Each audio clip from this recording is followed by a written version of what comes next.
tasks of the job, right? Or if they're a client, identify the essential tasks that they maybe need to be engaged in when it comes to, records processing or ensuring that they're meeting certain appointments. Figure out what are the most important, right? But in the workplace, you're figuring out what are the essential tasks of the job, right? We all take on secondary duties at work, whether it's cleaning a kitchen or a washroom, or maybe you sit at the front desk once a month or something like that. Whatever it is, identify what the essential tasks of your job are and their job are, and take away all the other stuff. You can chunk out work, right? So if they're engaged in large projects, you can make those smaller projects that combine into a larger project. Progress monitoring and support are important, right? So you don't stop that process, you continue that process, and maybe do it a bit more actively than you would be used to if you're a manager. Understand that recovery is likely and expected. Everyone's going to adopt a different perception or a different opinion on mental illness and mental health, right? Some people believe in a recovery-based model. Some people adopt a medical or a disease-based model for mental illness, right, and believe in cures. Other individuals believe that there is no such thing as really recovery. There's management or maintenance. At the end of the day, it doesn't really matter. That's your definition of recovery, right? So recovery is likely and expected if they get the help they need and you do the things that you need to do at work in order to make sure it's safe. Right? You can either be a help or a hindrance. You're not going to be the person that solves the problem in the workplace, but you can certainly exacerbate an issue if you're not doing anything. Understand that this is impacting other aspects of this person's life, right? What that really plays to or speaks to is the fact that the last place that you're going to notice a mental health concern or mental illness is in the workplace, right? The last place that someone is going to say, hey, I need help, is at work. Their entire life could be spiraling out of control, and they'll wait until that moment before they come out of work and say, I'm really having a tough time, right? Because we like to put on that mask, that suit of armor, whatever that suit of armor is, whether it's a business suit or coveralls or a uniform, and we go into work and we try to be the best we can possibly be, right? And that is normal human behavior. The last place we're going to admit to something going on is at work. And finally, think about the bigger picture, right? So what else is going on in this person's life, and what else could occur? Really, it's important to talk about crisis. So one of the most common that we're going to see when we talk about stress, when we talk about traumatic stress in particular, is a panic attack. How many people here have had a panic attack before? You don't have to raise your hands, but it's okay too. I have. It's not pleasant, right? So some common things that you're going to see is hyperventilating, right? You're going to feel as though you're dying, right? Oftentimes, people who are having panic attacks for the first time, like I did, took themselves to a hospital because they thought they were having a heart attack. I drove myself to ER and walked into ER and said, Doc, well, the nurse, the triage nurse, I think I'm having a heart attack. Doctor comes out and sees me and says, oh, you're not having a heart attack. You're too young, because I was 23 at the time. 23-year-olds don't have heart attacks like this. They just drop dead when they're having heart issues, right? Like, the football player on the field drops dead. He had great bedside manner. He was excellent, because I was having a panic attack and he was telling me this. But no, it was an anxiety attack, right? So that's very common, especially if it's your first time. You think you're dying. There's an impending sense of doom. You might cry uncontrollably, right? You might not even be able to get words out or proper sentences out. Right? Those are all normal symptoms of a panic attack. The first thing that you want to do if you're noticing this is mirror, calm, and acknowledge concern, right? What you don't want to do is if the person's hyperventilating, saying, I think I'm dying, is tap them on the knee and says, oh, don't worry about it, you're not dying, you're just having a panic attack. So they're going to want to punch you, right? They're going to want to hit you because you're minimizing what they're experiencing. It actually feels like they're dying, right? So be concerned, acknowledge that, but keep calm, right? Don't freak out, start waving your arms and saying it's just a panic attack either. What you should not do, okay, is give them a bag and tell them to breathe in and breathe out into the bag. I'm pretty sure the only reason that's the case is that, like, back in the 1970s when this became like a popular thing on television, is it was mothers who were tired of their children like freaking out because they were so hyper, and they would breathe into the bag until they passed out and fell asleep. I think that's why that's a thing. Don't tell them to breathe into a bag. You're just telling them to breathe in carbon dioxide, and they're going to pass out, right? So no, don't do that. The next thing you want to do is inquire about any health conditions. Because just like I said, a panic attack is going to mimic a heart attack or something like that, right? Or respiratory distress or something. So ask them if they've got a heart condition, because the last thing you want to be happening is you think it's a panic attack. You're assuming a panic attack, and no, the person is actually having a heart attack, and you're saying, oh, don't worry, it's just a panic attack. Let's do some meditation or grounding techniques, and meanwhile the person is having a coronary, right? So actually ask them if they do have any heart conditions. If they don't know, then you just call 911, right? All that'll happen is the paramedics will arrive. They'll check them out. They might take them to emerge, or they'll just check their baseline stats and say, no, it's probably an anxiety attack. See your primary care provider later on, right? You can assist with grounding techniques. We're going to talk about those later when we talk about anxiety in more depth. And provide resources, right? So don't just leave the person after they've had the panic attack and say, okay, best of luck. See you next week or whatever it is, or see you tomorrow. Actually provide them with a resource, whether it's a distress center. If you have an EAP or an employee family assistance plan at work, provide them with that information. If you have a benefits package at work and this is an employee, let them know about their benefits package. If it's a client and they've never accessed the mental health system, then refer them to some of the great resources we have here in the City of Toronto, right? At the absolute worst case, the City of Toronto is, quite frankly, is quite lucky because we have a CAMH emergency department. Does everyone know about the CAMH emergency department? Does anyone not know about it? Or never heard about it before? Yeah. So CAMH, just like a hospital runs an emergency room, right, an ER, triage, CAMH has the same thing. It's at the corner of Spadina and College. And you can walk in, and rather than taking yourself to like Toronto General's emerge department, right, and then waiting 8 hours to see someone if you're having an anxiety attack, or you're in a mental health crisis, you can actually go to CAMH, get seen by a mental health nurse, and then seen by usually a resident psychiatrist, so someone who's going through training to be a psychiatrist, and then either referred to an inpatient program, if that's what you think you need and that's what they think you need, or an outpatient program right away, rather than waiting 8 months for a service to be connected with your primary care physician and a psychiatrist, right? Because that's the average wait here in Toronto. So, yeah. Which time would be considered that how much? Sorry, how much? When they go there? If they go to CAMH? To see the nurse or the. It's not long usually. Usually it's only about an hour before you see anyone. Right? But you'll be spoken to by the nurse ahead of time, and the waiting room is monitored. So there's. I really encourage you, if you work with clients in the community regularly, try and get in touch with CAMH and say, hey, can we do a tour or something like that, so you understand the process, right? That's one of the best things that you can do, is understand the process that people might be going through, so you can speak to it and destigmatize the process, right? And finally, understand emergency services are there for you to call if you're at all concerned about the person's health or well-being. What are some protective factors? I know we're going a bit over what we started late, that's okay. Well, first is awareness of environmental stress, right? Understanding the environment that you're in, understanding the types of clients that you work with. If you regularly work with survivors of trauma, you're at higher risk. So understand that, right? And start adopting some protective factors that might help you deal with that exposure, right? A big one is grounding techniques. So you need to exercise that resiliency muscle as opposed to just expect you to be able to do meditation when you're feeling stressed, right? No, practice meditation before you feel stressed, right? It's like training to run the marathon, not trying to run the marathon on a Monday when you decided to run it on Sunday, right? Anything when it comes to grounding meditation, you have to practice that stuff, right? A balanced client load is really important too, right? If you have the luxury of that. A lot of you won't, but if you can and you're a manager, then work with your staff in order to ensure that your client loads are balanced, right? So it's not the same person seeing survivors of sexual assault, individuals who come from a conflict or combat zone, survivors of child abuse. They're not seeing those people all the time, and that's their entire client load, right? That's not good workload management. That's probably going to result in a psychological injury, right?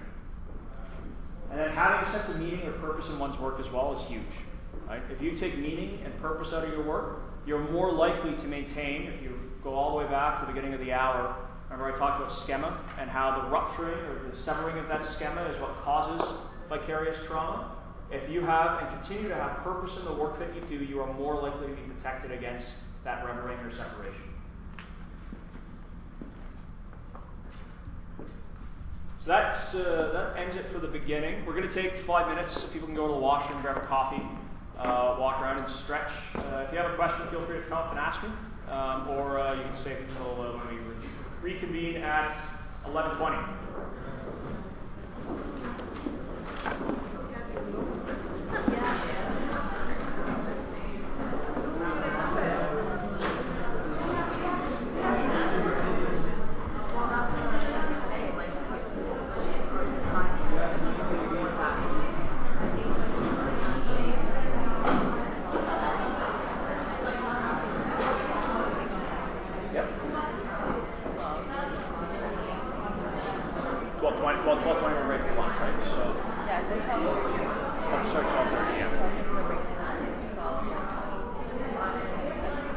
problem. There's all are you going to be in here? Okay. Oh, okay, perfect. Yeah. So, yeah. Okay, no problem. Yeah, sounds good. Yeah. Hi, not bad. How are you?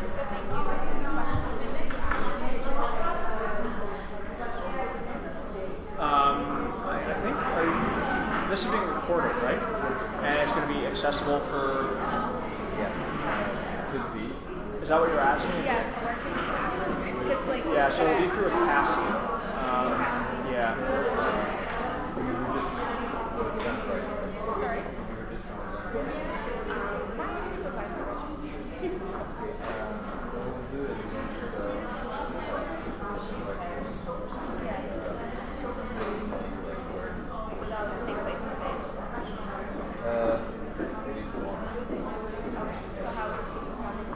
We'll upload them all. The same question because I was discussing leader. Yeah. We work with some organization.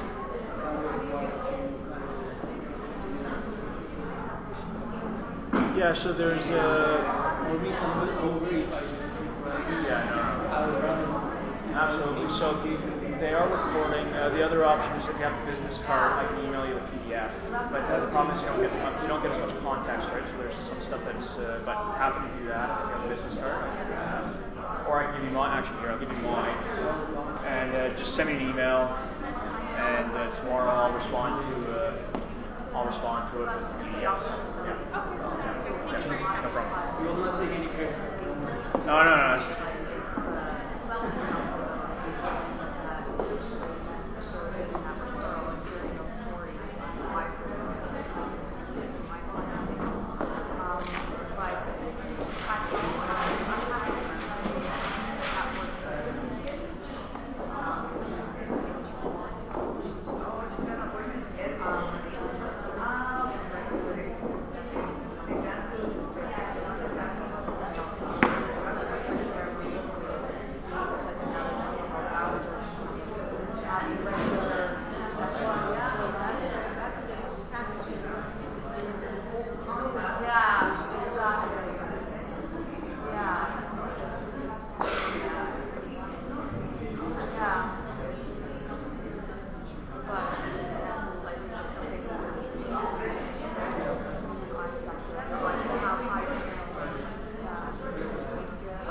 No, that's fine. Yeah.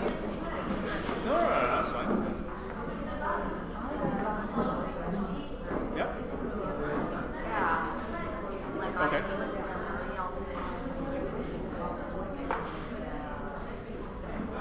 Yeah.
that's a good point. I'll answer that because I think that'll be good for everyone. So yeah, I'll answer that.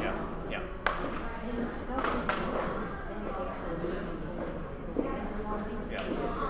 Yeah, so I'll speak to that just when we reconvene in a minute, and then stress and anxiety in particular, so talking about skills to notice and reduce, we're going to talk about those right after lunch. Yeah, so. All right, so I think we're going to reconvene. For those that aren't in the washroom, we're grabbing Starbucks because that's their go-to. So one of the questions that I was just asked. There you go, wait a bit more.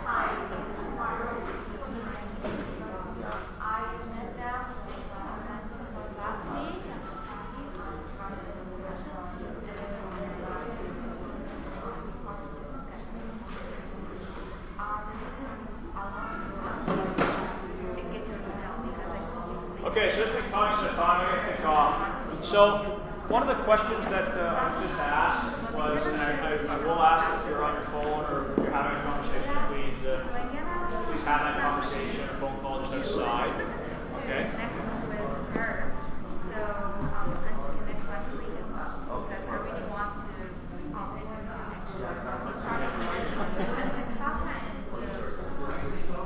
Okay, so please take your seats. Thank you.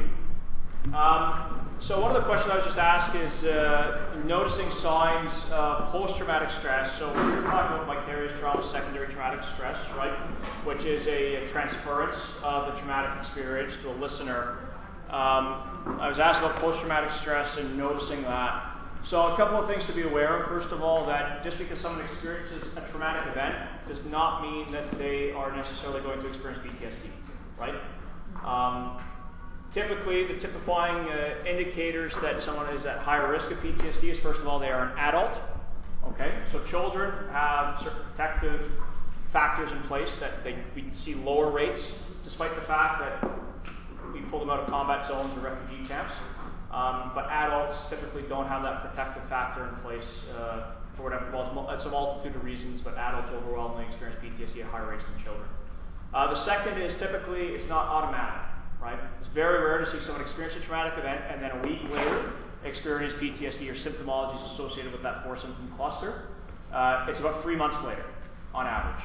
Okay, so it's after that person has started to come down, decompress from the traumatic experience. Right, their fight or flight response is starting to re-regulate itself, and that's when we start to see the person develop flashbacks, dysregulated mood or behavioral symptoms.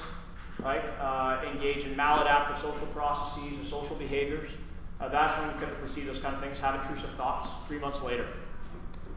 And that's probably something that many of you are familiar with when we just speak about mental health concerns, and this is leading into the conversation right now, in regards to immigrant populations or newcomer populations. Who can tell me, is the rate of mental illness higher or lower in first-generation newcomers in Canada? Lower. The rates of mental illness are lower for newcomers to Canada than they are for Canadians. Okay? Or I should say Canadians in their second, third, fourth, fifth generation. There's a reason for that. And the reason is twofold. The first is that we have a highly selective immigration process, right? Which means that individuals that are experiencing severe mental health concerns typically are not allowed into the country, right? Just because of the screening process. The second reason for that is just like I was talking about, how people experience traumatic stress about 3 months later, or the symptomologies associated with traumatic stress 3 months later, is because the act of leaving one's home and coming to a new country is invariably stressful, right? And you switch, just human beings, we just switch into survival mode, right?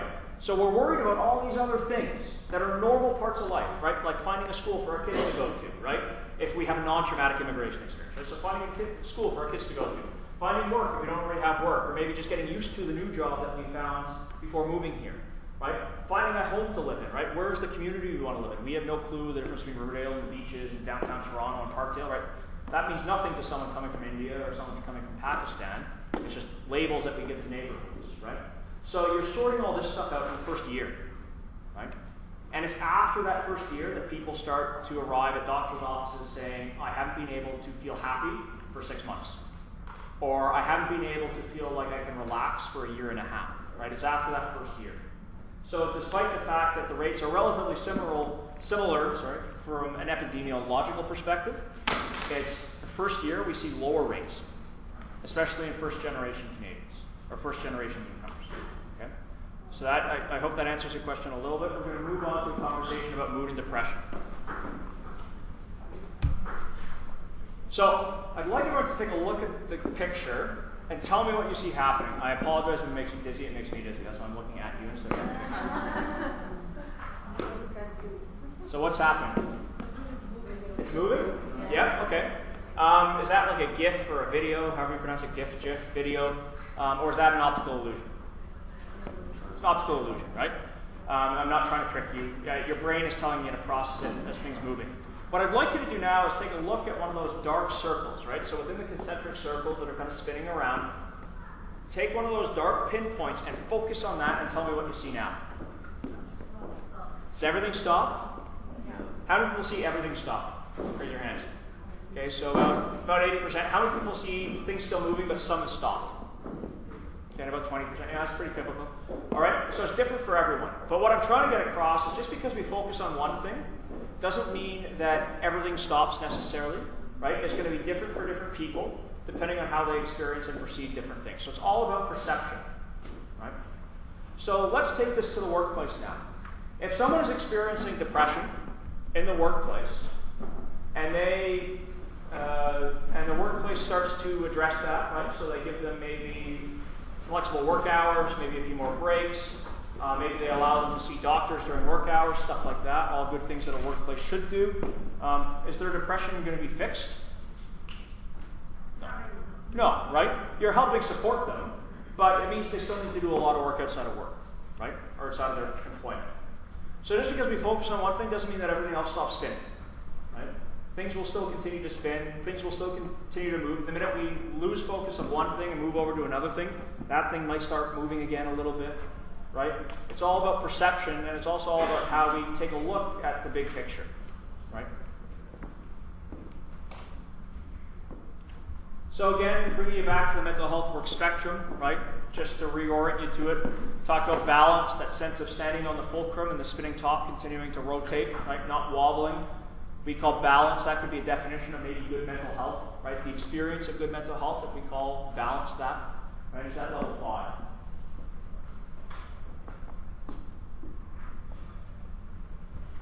Changes in thinking, mood, and behavior. We addressed this earlier, but what I'd like people to think about right now is low mood, and times that you've experienced low mood before. So just off the top of your head, when is a period of time that you've experienced low mood, whether it's sadness or just kind of like, yeah, that was your mood, right? Or maybe, depression. When's a period of time in your life that you've experienced low mood? Say again? Death? Yeah, okay. Absolutely. What else? When the weather changes. When the weather changes. How many people here get kind of crummy when it's dark out? Yeah, most of us. I'll put weather/season. What else? Yeah. When you're just like exhausted, like mentally exhausted. Good.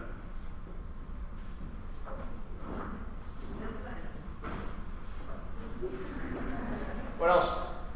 Job loss. Job loss. Excellent. Say again?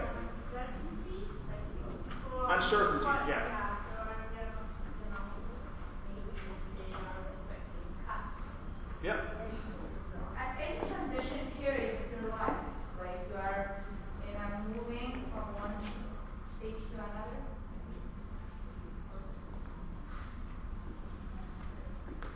What else? Caregiving roles.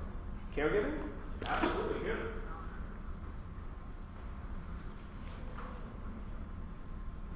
Right. So just off the top of our heads, we came up with a whole bunch of different triggers that might result in low mood, right? Being a caregiver for a sick parent, or an elderly parent, or maybe a sick child, or even just a not sick child, but they're exhausting, right? Could be transitions, right? So moving, whether it's moving countries or just moving down the street, it's always exhausting, right? Death, obviously, right? Death of a loved one, someone that's close to us, a family member, even of a pet. Say again? Or sickness. Yep, absolutely, right? Chronic illness or palliative care, right? Always very difficult. Weather and season, that's a huge one, right? Just the weather, just how it looks outside can affect us. Or how many people here notice a lowering of mood during the winter months? Very common, right? It's why schools in like Norway have sun lamps in the classrooms. They give their kids more vitamin D, right? So these things can affect mood, right? So mood can be affected by things that are external to us, right? We know that. Watching a sad movie, having a fight, someone passing away, getting stuck in traffic and missing a job interview, having to move homes, all those things, right, affect our mood on a day-to-day basis, right? How many people here's mood fluctuates on a day-to-day basis? Like they have moments of low mood throughout the day or, throughout a week. Yeah, that's normal, right? That's absolutely normal. It's normal to be sad at some point in a given week, right? That's just human life. That's just life, right? So when we think about the moments in time that we've experienced low mood, and to refer back to this idea of changing in thinking, mood, and behavior, what are some thoughts that you've had when you've had low mood?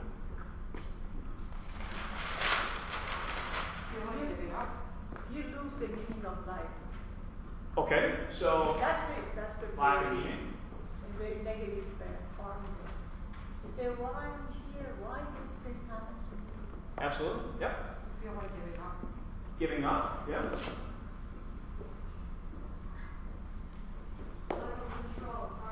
Lack of control, good, yeah.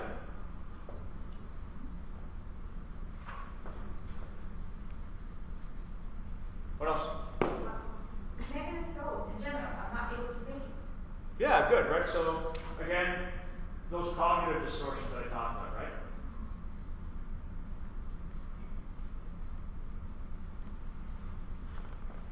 You're more likely to project things, like behavior projections. Good, yeah. Like blaming others or hard to. I think that's the first time I've been in a workshop in the last 2 years that someone talked about projection. That's awesome. So can you extrapolate on that a little bit? So like if you're feeling vulnerable, but then it's hard for you to tolerate your own vulnerability, so you start blaming the other person. Excellent, yeah, right? So those really negative, we say sometimes in a more mild fashion, like you woke up on the wrong side of the bed today. Like what's wrong with you? Right? Like we probably all said that to a spouse or a partner or a kid, right?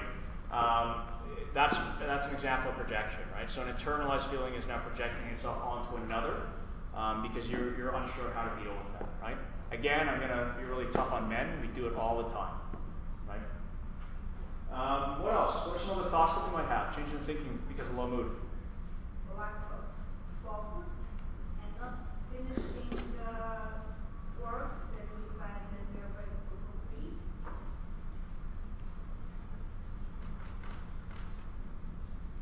Procrastinate, right? We can't focus, we put things off. Shame. Shame? Yeah, excellent.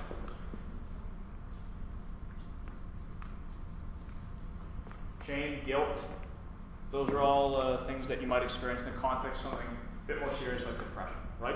So we see how thoughts can be attached to mood now, right?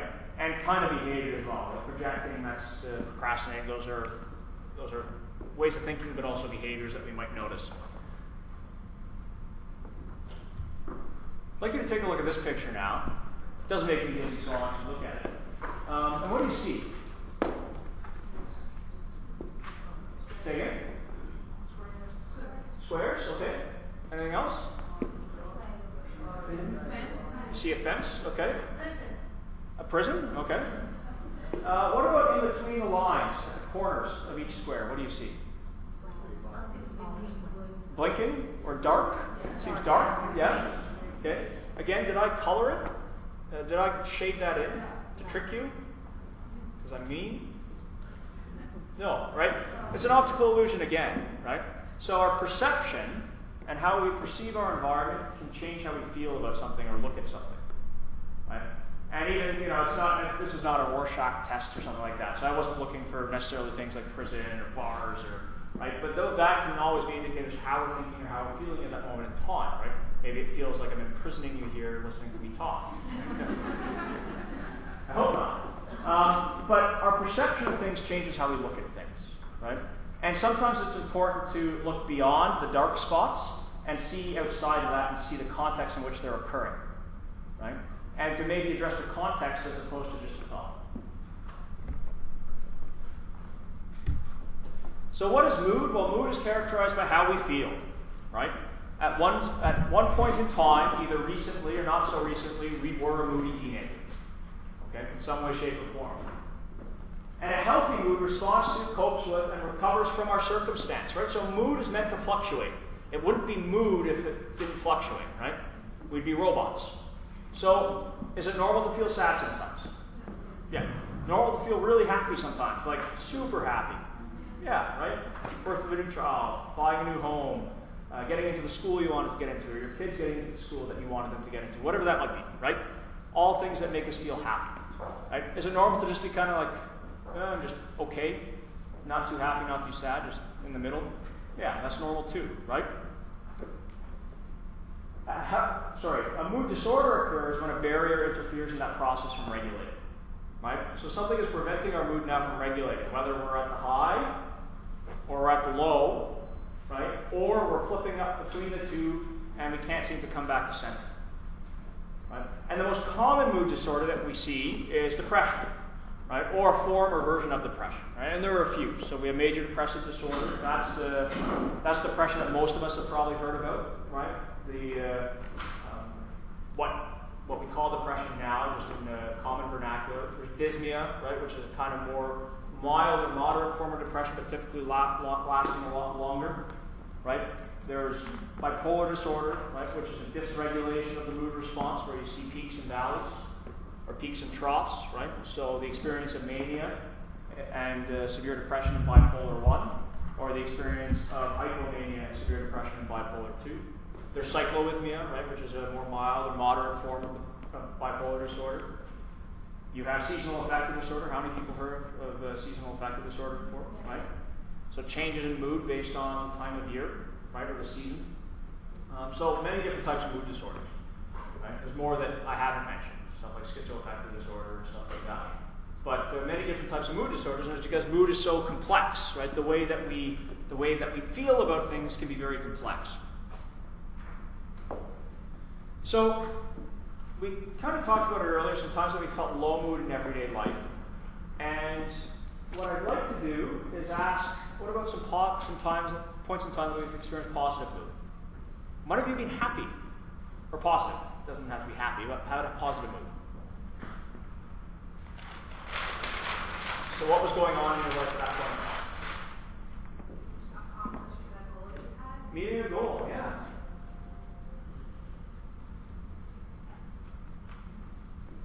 What else? You were stuck in doing 10 things at the same time, so one, sorted out. It's kind of still good. So you're So say you were in the middle of doing a few things, Yep. and everything's kind of get stuck, but like just recently you got one sorted out, so it's kind of okay. So you cross something off your to-do list, or you have 5 projects on the go, and you just finished one, and now your stress level's dropping. Yeah, absolutely, right. So say relief stress. That's kind of a catch-all. What else?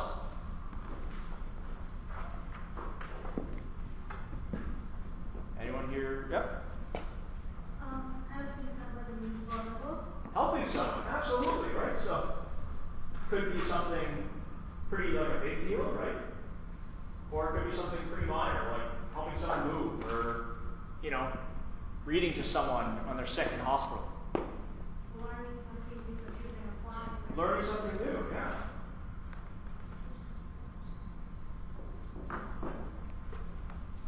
What about just simple things like, who here has a favorite movie? Am I the only one with a favorite movie? Come on. right? But maybe just watching your favorite movie, right? Whatever that is. How many people here play a sport on their spare time? Yeah, what do you play? Soccer? And do you find joy just playing soccer, like getting together with friends? And yeah, there you go. Right? How about playing guitar? playing an instrument, right? You just sit down and you play the guitar. Like, might be hard to imagine. In my teenage years, I had really long hair and a beard. I was playing guitar all the time. When your children achieve something, Say again? when your children achieve something, When your children achieve something, right?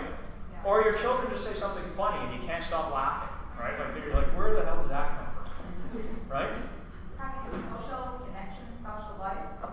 Yeah, social interaction, right? Meeting a friend for coffee, right? Walking in the rain makes me happy. Walking in the rain with your mom?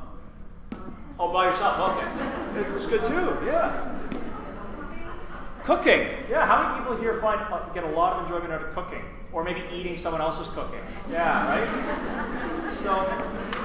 right? So, some of these things that really improve our mood can be really big deals, right? Like meeting a goal, like maybe a really big goal, like graduating from university or having a kid graduate from university. And something can be pretty simple that you can do on a daily basis, right? Like eating someone else's food, or going for a walk in the rain alone, or playing the guitar while you're playing soccer at the same time, right? Because you're a polymath of some type or form. So these are all things that can improve our mood that we can do on a daily basis, right? It's not necessarily big things, but they obviously have an effect.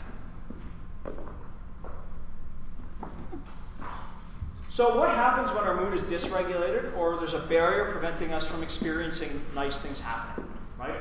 Well, we would call that an experience of an affective disorder, right? Depression, a mood disorder. And at level 2, level 3, right, mild to moderate, we might describe ourselves as feeling down, right? Like we can't really pull ourselves up out of that hole.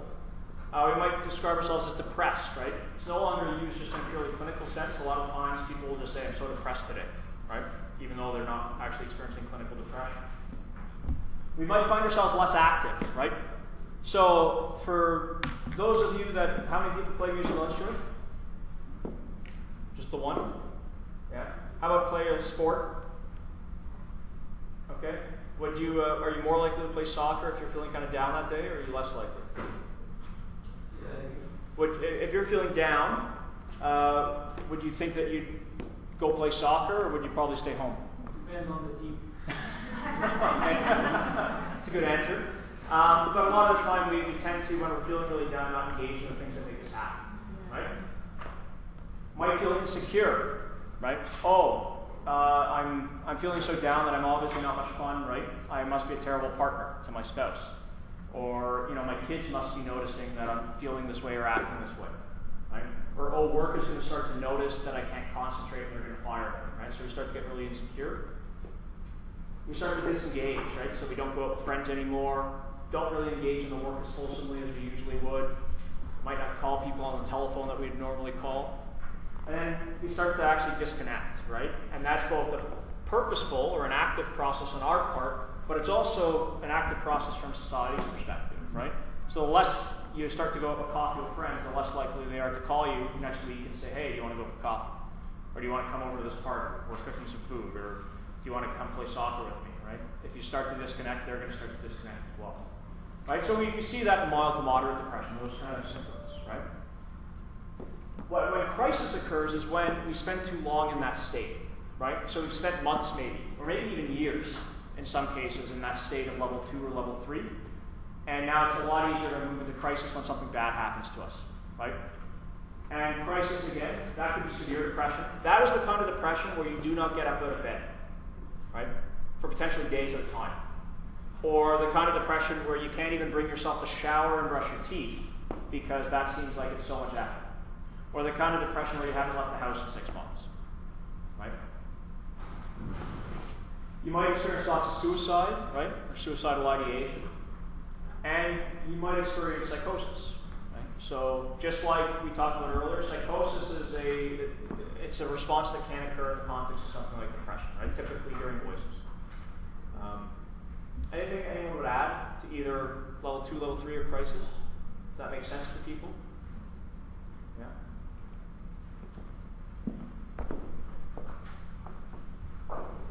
So what changes when we talk about depression? Well, mood and self-esteem go down, right? We're talking about a depression of mood, a lowering of mood.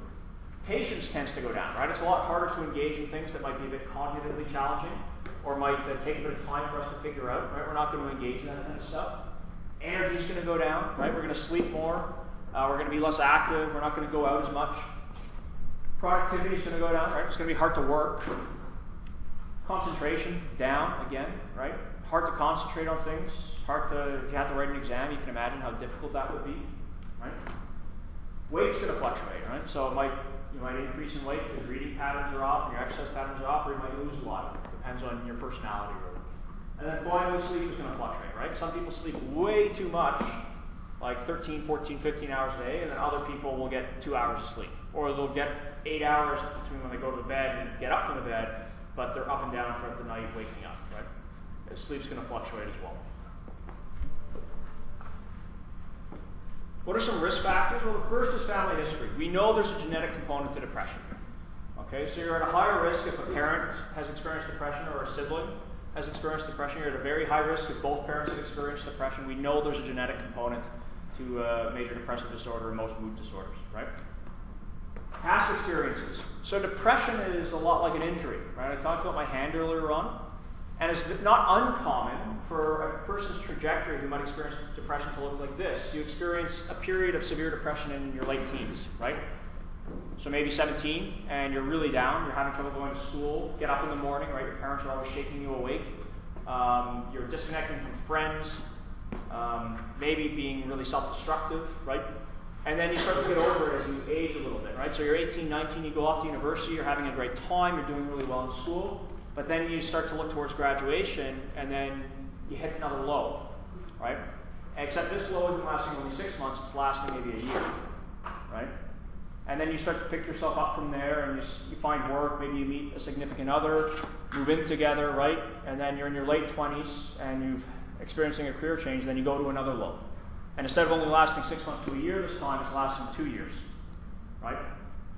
So that's a very common experience for someone that might have depression, right? I mean, that's kind of a made-up person, but it's normal. If you experience one episode of depression, you're at a higher risk of experiencing a second, and that second experience being longer and more severe. Right?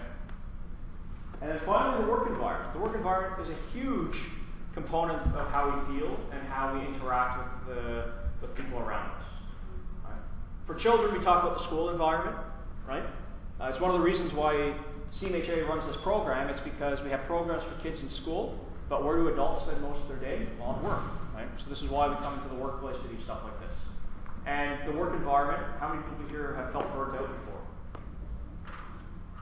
Some of you are liars. Right? Or felt like the workplace was toxic. The workplace doesn't have to be the current one, it could be a previous one, right? Or felt as though the minute they walked in the door just sapped all the energy out of them, right? We probably all felt that way at some point in time. You can imagine if that's sustained, how your mood is going to be, right?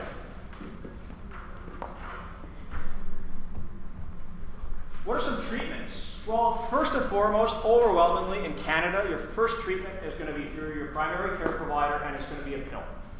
Okay, and that pill is going to be an SSRI or an SNRI. So a selective serotonin reuptake inhibitor or a serotonin norepinephrine reuptake inhibitor, right?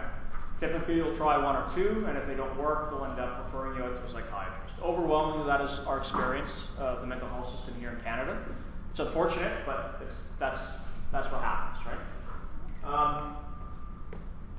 Rare to see someone, or actually it's becoming less rare, but now you're starting to see individuals prescribed neuroleptics. So what's some of the atypical antipsychotics, like Seroquel, but at very low doses, right? Very, very low doses. So not the doses that would be prescribed to someone with schizophrenia.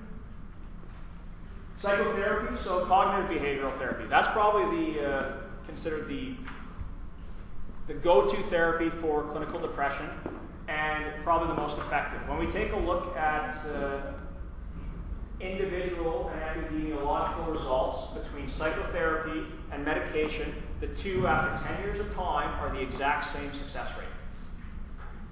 CBT and an SSRI, after 10 years, we see the same rates of success in both. Okay? So So psychotherapy is highly effective. I'm going to give you an example in a second. Okay, and then finally, peer support, right? So oftentimes, individuals that experience mild to moderate depression, peer support groups are very, very effective, right? But it's important to note there's no one panacea, right? So oftentimes, you're going to experience a variety of different types of treatment options at the same time in order to treat the depression that you might be experiencing. So an example would be you take a pill for a little while to establish that baseline again. You start engaging in cognitive behavioral therapy, eventually you taper off the medication, and then you taper down on the amount of sessions you have with the psychologist or the psychotherapist, and then maybe you never go back, or maybe you just have to go on medication once every few years. Depends, right? It varies for everyone. Can you tell us something about the difference between psychotherapy and treatments with medications? Because medications, they constitute, they cause dependency, while psychotherapy, in my way, the common sense maybe view, is something that's trying to go much deeper to the root. Yeah. The problem is that we're just masking the symptoms. Yeah, so we're gonna talk about that right now. So we wrote down a bunch of stuff, right? If you recall, I hope you recall, only 10 minutes ago or so. But we talked about some events in our life that might cause low mood. Right? So we talked about death in the family or death of someone we care about. Talked about weather, the season, right? Talked about just being exhausted, right, physically and mentally, like we're just being worked, feels like to death sometimes. We talked about uncertainty, right, not knowing what your next step is, or not knowing where you might be sleeping in a month, whatever that might look like. We talked about transitions, right, so major life transitions, moving into retirement, going to a new school, could be a divorce, whatever, right, these major life transitions that are quite stressful. And talk about caring for other people, right, so caring for children that might be ill, caring for an elderly adult, parents, right? So all things that can make us feel really bad, right? Make us feel sad, make us feel like we have low mood. And then we talk about how we might be thinking when we experience these things, right? So lack of meaning, right? Giving up, like we don't care anymore. We're not even going to try, right? We're not going to get up out of bed today. We're just going to stay here. Lack of control, right? I'm not in control of my life. I'm not in control of anything. What's the point? What's the purpose?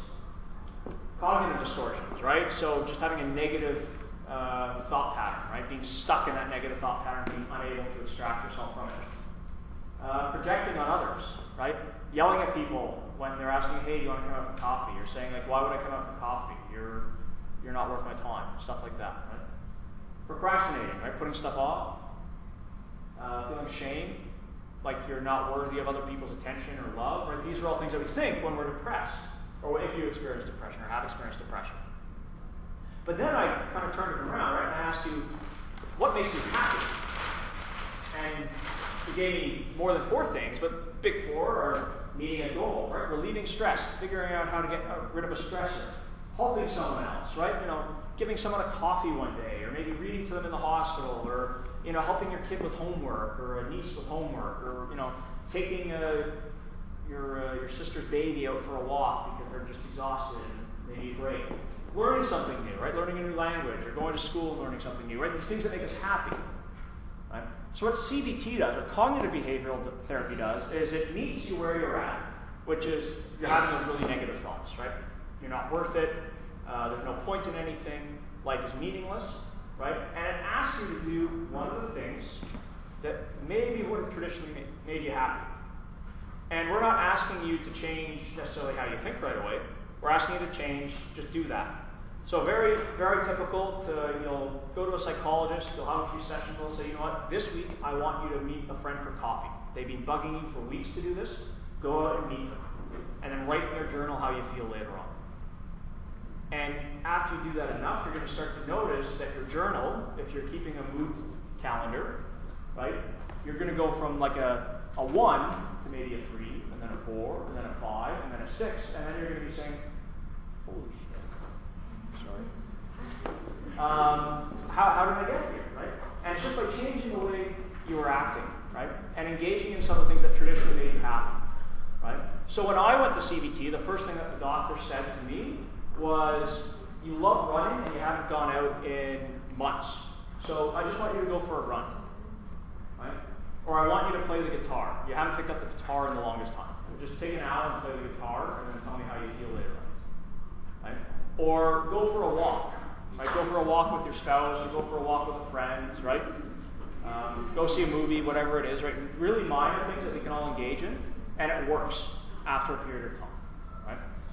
So the difference, while we say medication, yeah, it can be habit forming or whatever it is, I don't like to look at it that way. Medication is a tool within the toolbox for a primary care provider that you can be given in order to hopefully establish a baseline level of mood, and then maybe work towards coming off that medication. But not everyone will, right? Some people will remain on medication the rest of their lives, and that's absolutely okay, as long as side effects are tolerable. And the side effects are pretty minor, overwhelming. Yep. Is that, oh, no, it's just okay. All right. So does everyone understand how CBT works? Pretty basic description of it, but at the end of the day, that's how it works. So what does depression look like? We've talked about this overwhelmingly. What we're going to do in the next 10 minutes is we're going to do something that I like to call the iceberg activity. How many people have done this before? Anyone? No? Perfect. Happy about that. Usually there's one person that's done it before, and then I'm like, oh, there's no point.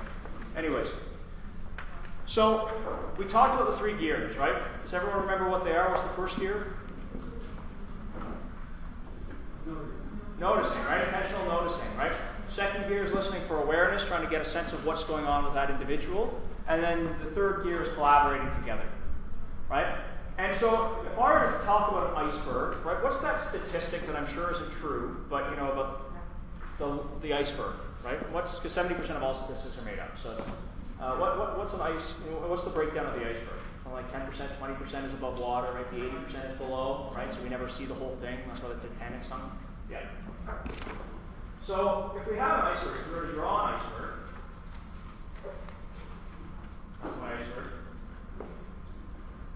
Looks more like a whale, but we'll pretend it's an iceberg breaching the surface. And we were to talk about that 20% above water. Right? This is what you notice. So when we talk about intentional noticing, this is what you're noticing. And so how would that person, if they were experiencing depression, we talked about a few ways, but what would that person be feeling if they were experiencing depression? So inside the iceberg, this is the 20%.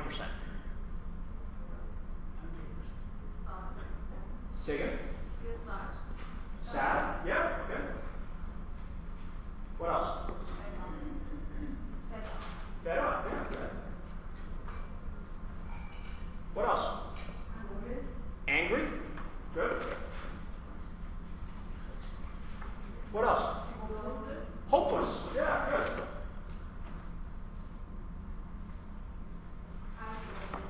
Say again? Isolated. Good. What else? Okay, that we'll get there. Asking how they might be feeling, how the person is feeling. Tired? Good. Yeah. Okay, I'm sure there's tons of other suggestions, but we're going to move on. So you said posture, right? So outside of the iceberg, in the open air. So imagine you're on a boat and you're looking at the iceberg. You see the 20%. You're noticing things that are occurring, right? Which is based on how that iceberg is feeling, right? So you might notice changes in posture, right? So they might slouch down, or they might not try to take up a lot of space, right? When we're really happy, exuberant, we tend to take up a lot of space, right? Man spread. People that are feeling isolated, alone, sad, they tend to take up a lot less space, right? They don't put themselves out there as much. What else? What else might we notice? Less engaging, right? So they're not going to engage much. They might be quiet. What else? Less productivity. Yeah, not as productive.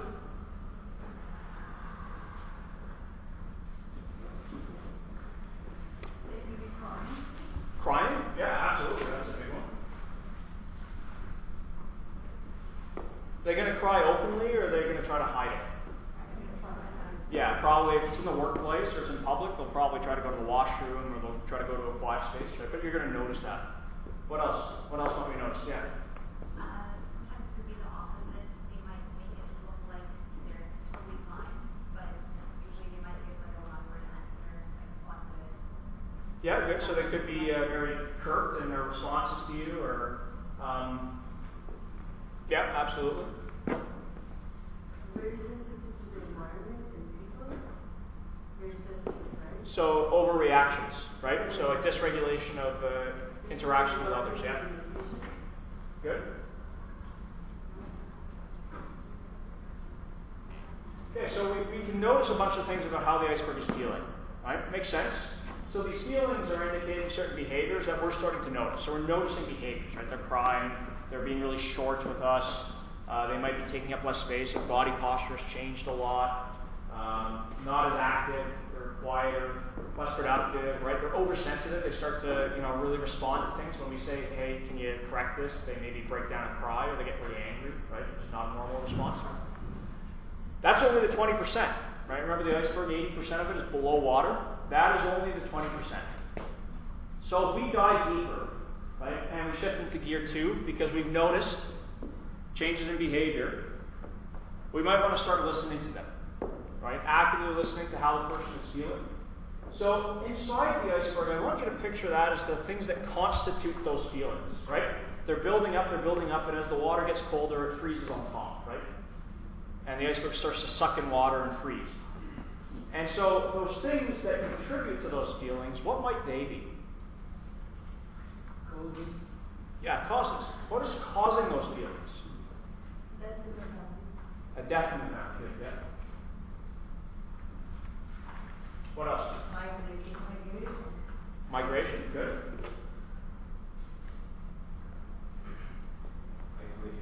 Isolation. Good. A breakup. Yeah, absolutely.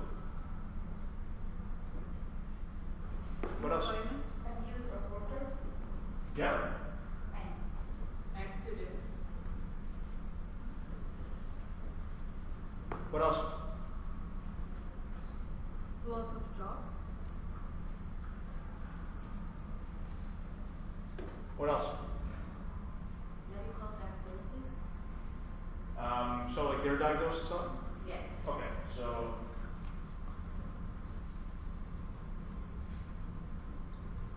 what else? Social conflicts, family conflicts, or Okay, yeah. One more. Yeah. Money loss. Say again? Money loss. So bankruptcy or you say poverty, I guess.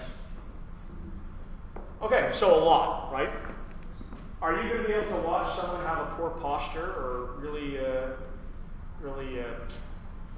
poor posture and then determine that they had an accident or that they're experiencing a breakup or that they're a victim of torture or abuse or survivor of abuse? Are you going to learn that from their posture? No, right? What's going to cause you to understand that? Talking to them, right? And actually listening to what they're saying. So that's really important too, right? Is to talk to the individual to get a sense of what's going on here. Now, if we go outside of the iceberg, right? If we're still underwater, but we go outside of the iceberg, we see the things that start to build up within it, right? So all the water that's starting to freeze into the base of the iceberg, causing it to become larger, right? So what are some of those social processes that might be occurring that are affecting this?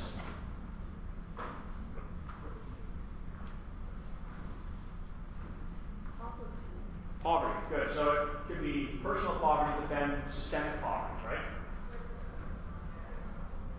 What else? Broken family. Racism, excellent, yeah. What else? Broken family. Be more a personal cause, yeah. Maybe, but if you were to take that a step further and say the residential school system, right? So the state coming in and breaking up families. What else?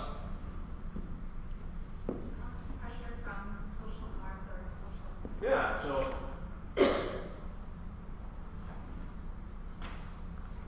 if you grew up in a culture where it's not acceptable to be part of the LGBTQ community, then it's going to be really difficult if that's how you identify. Right? What else?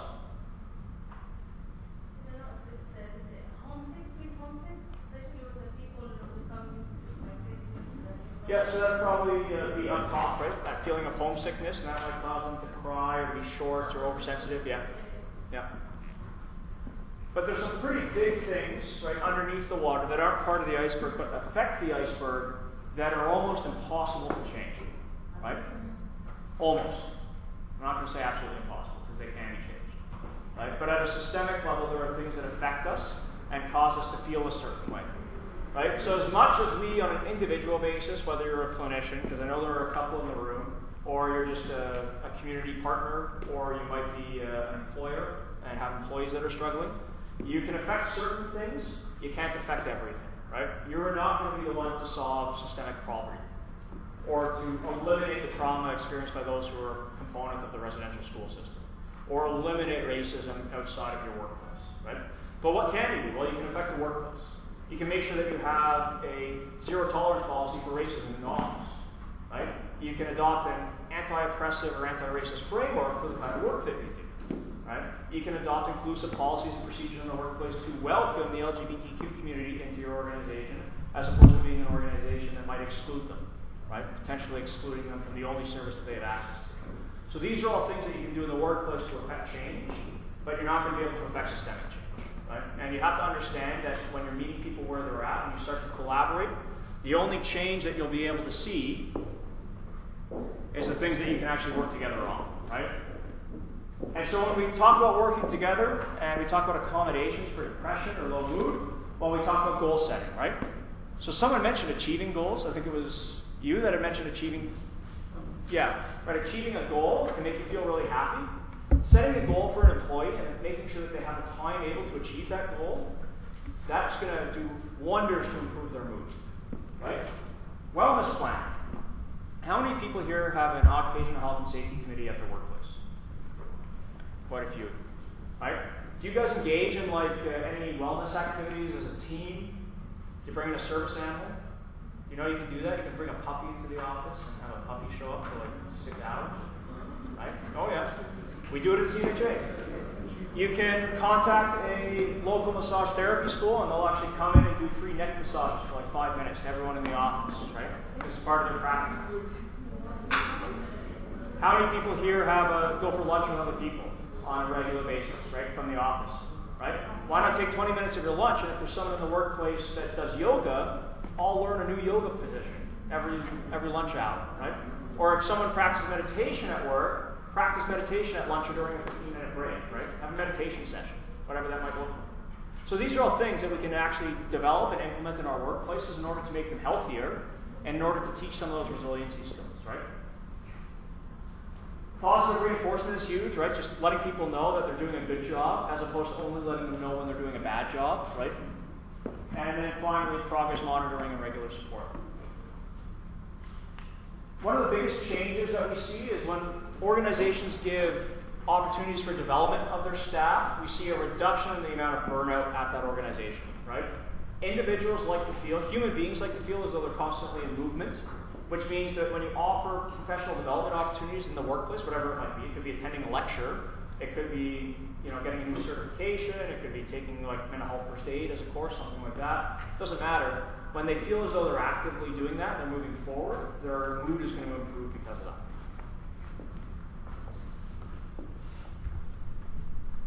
So, crisis. When we talk about crisis and we talk about depression, typically we talk about thoughts of suicidal behaviors associated with suicidal ideation. Right? And these can be expressed or suspected. Right? So what are some things that you might hear if someone is thinking about suicide?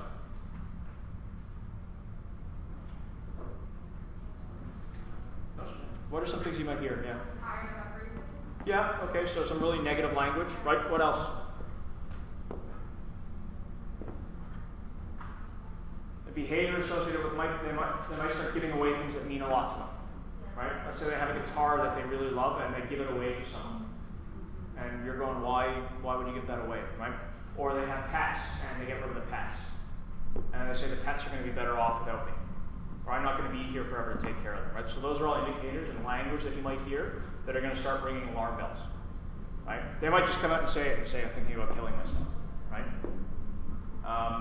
But it's going to be less common, especially if you don't have a very open relationship with them. It's important that you ask directly and listen actively. How many people have ASSIST training, Applied Suicide Intervention Skills training? A few? Okay, so I recommend if you don't have it, there should be someone at every office that has it. Okay, it's just like having CPR in the workplace, like getting St. John's Ambulance, assist training. Okay, you have to ask the question directly, because if you beat around the bush and you ask the person, "Are you thinking about not being around anymore?" They're just going to say, "Yeah, I'm thinking about not having this conversation with you right now." Right, so you have to ask a really uncomfortable, direct question. Are you thinking about suicide? Are you thinking about killing yourself? First of all, it's not going to give them the idea to kill themselves. Okay? You're not that influential. You're not going to influence their decision. You're just going to learn whether or not they're actually thinking about it. Okay? So you're not going to influence them towards suicide if you ask the question directly. But they will 90% of the time tell you yes or no. Okay? Because you don't have assist training, it really doesn't matter to you as an individual whether they have a plan or not. Okay? If you take assist training, you'll learn the difference and about steps you should take, whether or not after asking them, are you thinking about suicide? Do you have a plan? Right? If they have a plan, it's very serious. If they don't have a plan, it's still very serious, but it's not as urgent. But you're going to treat it the same way. And this is seeking help as appropriate, which means the first question you're going to ask is, can I take you to the hospital? Okay? Full stop. You take them to the hospital. Suicide is a medical emergency. It's like having a heart attack. Okay? They might say no. If they say no, then you say, can I call someone that's on your emergency contact list to come take you? Right? If they say no again, it's likely they're going to leave. If they're leaving, then you call 911 and let them know where the person was going, what car they were driving, or if they take the TTC, what their name is, all that kind of stuff. And the police, with a mental health provider, right, as part of the assertive community treatment team, will go out and meet the person and make sure they're safe. We'll do a wellness check. Okay? As much as there have been issues in the past, right now Toronto Police Services has an excellent program. Okay? Are all of you from Toronto, or is there any outside of Toronto? Outside of Toronto? Okay. The OPP has an excellent program as well. Okay. I know Halton Region has an excellent program where they engage with a mental health nurse that actually will go with the police officers, and they're the primary contact, not the cop. So it's the mental health nurse talking to the individual that's in distress, not the police officer. Okay. So it's important that you treat it as a medical emergency, because it is, right? If they go without seeing anyone. Provide resources. So if they're willing to go to the hospital with you, right? When you do a check-in, if you're here in Toronto, take them to CAMH, right? That's an excellent resource to have. Provide resources. That's your EAP, your EFAP program. It might be a crisis line. So here in Toronto, well, actually throughout all Ontario, you have Connex, right? And you also have distress centers. And you can also refer them to a CMHA as well, obviously. Contact emergency services if they're not going to the hospital with you. Okay? Do not just give them CAS money and send them to the hospital. Right? You have to make sure they actually get help. You're not just sending them somewhere. Under no circumstances do you say, just take the day off, go home, think about it, and come back tomorrow. Under no circumstances should you do that. Right? Any questions about that? Some pretty heavy stuff, right? But really important stuff too. Okay?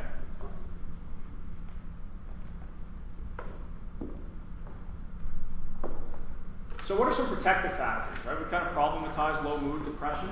Well, the first is a good awareness of mental health. I love telling this story because I find it so funny. But I was at a bank downtown Toronto. I won't tell you which bank, because maybe you're a customer there. And I was sitting in a room with a bunch of VPs, and I asked, how's your mental health? And a guy, probably mid-30s, raises his hand, young go-getter, newly promoted vice president, raises his hand and says, oh, we don't have that problem here. Right? And so I kind of took a step back and said, okay, how would you characterize your physical health? He's like, oh, it's pretty good. I work out at the gym, I don't drink too much, all this kind of stuff. I said, okay, well, how's your mental health? Oh, we don't have that problem here. And it's back and forth.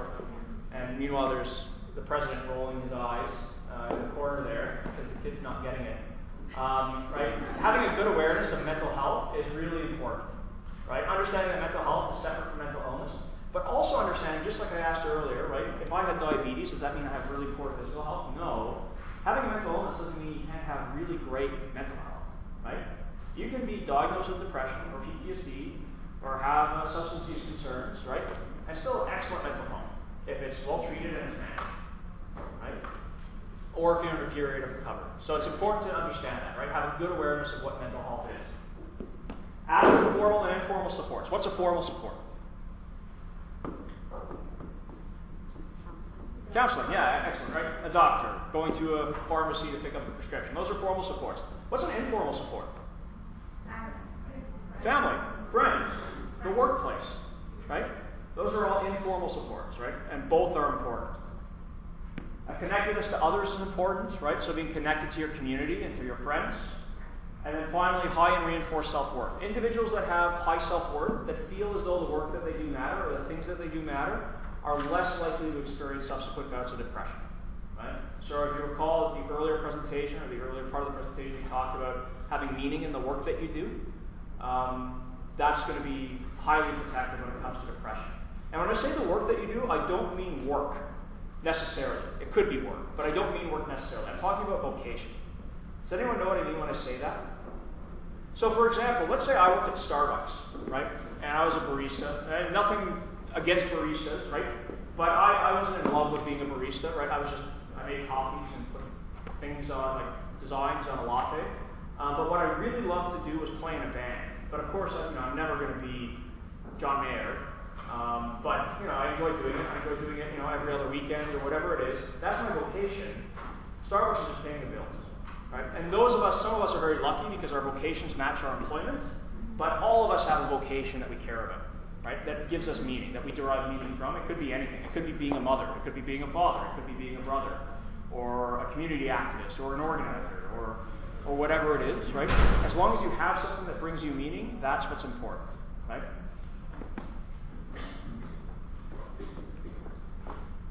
So that ends this part of the presentation.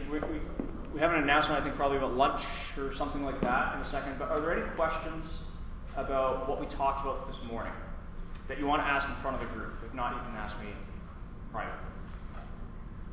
Anything that's not clear? Depression? Yeah? Everything was clear. Thank you very much for the presentation. Can you just tell us a little bit more what we can do at work? I know that, not talking about the formal support. Yep. Informal, because at work, people can do so many things that helps or de-escalate. Yeah, so you're kind of beating me to it, but I will be handing out a list of common accommodations, okay? How to have a conversation with someone that might be struggling at work that you can take back with you. I usually do this at the end, but we're printing off a bunch of copies for a newly developed guide for managers in the workplace for mental health. So if you're interested in that, you can go to the CMHA website in the next week or two and actually download a PDF or request a physical copy of it. They're just at the printers right now. What I will say is the biggest thing, and we're going to talk about this more when we talk about psychological health and safety, but the biggest thing that you can do in the workplace in order to help people is, first of all, have an open door policy and actually practice that open door policy. I can't count the amount of times that I've been told by a boss, or I've been the boss and said, I've got an open door, and it's not really open, because someone will come in and I'll say, this isn't a good time. And it's never a good time, right, because you're busy. So actually having a safe space where staff can come and talk to you. The next thing is being willing to have open conversations. So I learned really early on, and I'm going to go back to my experience in the military, that being open to vulnerability is huge. Which means that if I had a soldier come into my office, and I knew that that soldier was struggling with something, and I said, listen, it's okay to talk about this. I've had anxiety before, I've felt these feelings before. Being vulnerable that way, putting yourself there first, will let them meet you there, right? Especially in a hyper-masculine, sometimes toxic environment like the military. But it's really important to be willing to be vulnerable if you can be, because as a leader in the workplace, that's going to make your staff more willing to come forward. The next thing is, and this is kind of a moral or ethical thing, is this is a leadership responsibility. Right? If you're a leader in the workplace or a leader in your community, this is a responsibility that you have. Right? Just like it's your responsibility to have a safe workplace, it's your responsibility to have a psychologically healthy workplace. Right? And so understanding that from a moral and ethical standpoint, let alone the legal issues that arise when you don't have one, it's a leadership responsibility, and you have to own that. If you're a manager or you're a supervisor in the workplace, you have to own that. And make sure that it is. And check in with your staff, right? I mean, there's no one panacea, because everyone is different, every workplace is different, so there's not like, I can't give you a rubric, a roadmap to psychological health and safety, apart from the Mental Health Commission's National Standard for Psychological Health and Safety, which we'll talk about this afternoon. But there is no one panacea. Yeah. I just wanted to go back to the comment you made about when you're calling 911. Yep. Suicidal, and then if you're still feeling unsafe, Yep. you call and send the police. Yep. I have some concerns, Yes. or I just wanted to get feedback from people, because sometimes, especially with people who have history of being experiencing violence at the hands of the state, or experiencing violence in other countries, torture, those kinds of things, in a way you would be violating their trust, right? Yeah, or they may, it may be more traumatic for them. So what are some options, some solutions, other ways of dealing with the crisis, maybe doing crisis planning, for instance? Yeah, so that what I would say is that having a proper crisis plan in place, right? So you should have a policy, especially if you work with the public. And I'm pretty sure I read that that's one of the steps that you're recommending organizations take. You all should have a crisis plan in place in order to be able to address this. But at the end of the day, I understand the position of trust that you inhabit, right, and the risk. But there's a risk, there's a cost-benefits analysis that has to occur, right? And that, at the end of the day, that analysis is if this person's at risk of dying by suicide, are we willing? And from my perspective, you should be to abrogate their trust, because you can't help someone if they're dead. Like that's, and from my perspective, that's really it's that calculus that you have to do.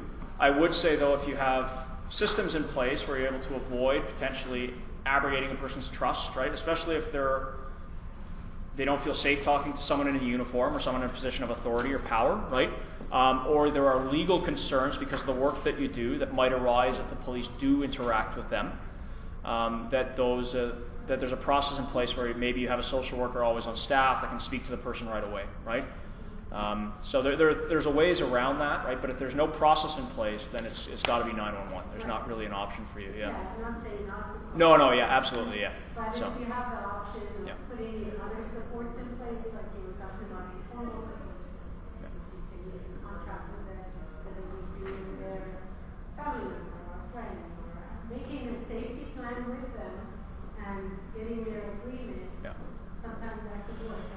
And this is why I recommend, from an organizational perspective, I said assist training, right? If you work with newcomer populations, have someone in the office that's always present on staff with assist training, because that's part of your safety plan that you can develop and implement, right? Which hopefully avoids some of the concerns in regards to engaging law enforcement, or it's not always law enforcement. Typically in Toronto, in my experience, it's been firefighters that show up. Yeah, it's EMS that shows up. But any other questions? Yep. So I'd also like to add on what she's saying, but she brings up a very good point about the cultural sensitivity about, the vulnerability that people bring out in there, working with social workers or working with community frontline workers, right? So we maybe come from a community where when something is very stressful, we say, these kids will make me kill them. Like, something like that would be expressed maybe in a conversation, right? Yeah. So, and I think the approach that we take in a Canadian context and putting in the 911 and all this stuff may also sometimes be something that we need to inform clients about, like how we approach. Yeah, so one of the things that you'll, and I'm sure many of your organizations do have this, right? You have whether it's a code of conduct or you have a waiver that everyone signs, right? So they're aware that if they do express thoughts of suicide or harming others, that you're obligated, or talk about child abuse, you're obligated to contact certain services, right? Under the law, like those are legal requirements on your part. But understanding the cultural sensitivities, right? When we talk about having a culturally sensitive and appropriate practice, that's vital, right? Like you said, right? There's going to be language that's used or certain phrases that are used that in a Canadian context are going to mean something completely different, right? Or there'll be difficulties working with some communities because of the way they speak to mental health or talk about mental health, right? And asking certain types of questions. Like, those are all things that you're going to have to be aware of. And I'm no expert on the multitude of communities that we have here in Toronto and Ontario. By no means do I consider myself an expert on how you should interact with each one, right? I kind of leave it to you to navigate that, because you're the experts there from that perspective, right? Yeah. In recent years, there's been a lot of push to decolonize mental health. You found that it's been decreased in recent years since these Sorry, are you asking, has stigma been decreased? Yeah. Oh, certainly, but only in certain types and forms, or shapes and forms, from my perspective, okay? Overwhelmingly, we still see a lot of stigma when it comes to certain mental illness, when it comes to how we talk about certain mental illnesses, right? Especially when there's a confluence or intersections associated with violence and mental illness.